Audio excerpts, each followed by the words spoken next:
Речиси 3/4 од американците живеат во држави каде марихуаната е легална за медицински цели. Половина од населението пак живее таму каде што е дозволено и рекреативно, но канабисот останува целосно нелегален според федералниот закон каде што е класифициран заедно со хероинот и ЛСД како дрога без моментално прифатена медицинска употреба и висок потенцијал за злоупотреба.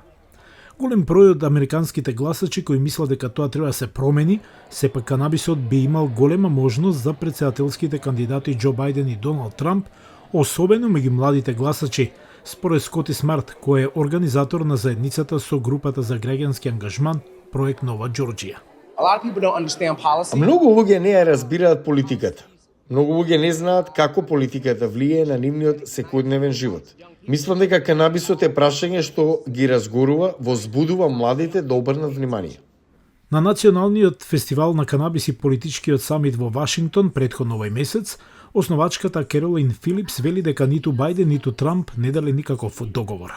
За двајцата едно нешто има заедничко, а тоа е што нивните досија за канабисот беа неконзистентни. Слушнавме ветување од двете администрации, но ниту една не ги исполни во целост. Под водство на Бајден, одело за здравство и човечки услуги препорача менување на марихуаната во полесна класификација на лекови, наместо да се направи легална. Сегашната политика на Белата куќа за марихуаната останува малку нејасна. Тие ни дадоа одлични сигнали дека се подготвени да се насочат кон легализација, а сепак не видовме акција за подкрепа на нивните зборови.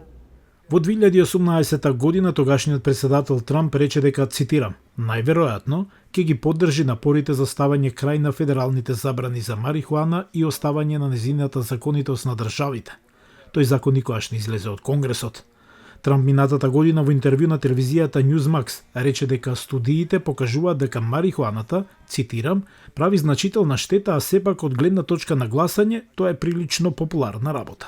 Она што остана од времето на Трамп за канабисот, во најдобар случај покажува неконзистентност. Слушнавме како вели дека луѓето кои продаваат дрога на незаконски пазар треба да бидат затворени, па дури и казнати со смрт.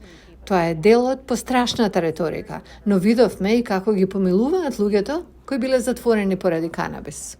Променетите ставови на американските гласачи за марихуаната покажуваат во анкетата на Галуп, каде што минатата година 70% од возрастните ја поддржаа легализацијата. Тоа е повеќе од двојно и повеќе од бројот на оние кои велат дека биле за легализација во 2000 година. Морган Фокс е политички директор за Национална организација за реформа на законите за марихуана. Ова е прашање што е се поважно за гласачите, особено за младите гласачи, и за секој кандидат што сака да напредува без разлика дали се работи за претседателски избори во Конгресот или државните законодавни тела или локални законодавци. Ако го игнорираат ова прашање, тоа не оди во нивна корист.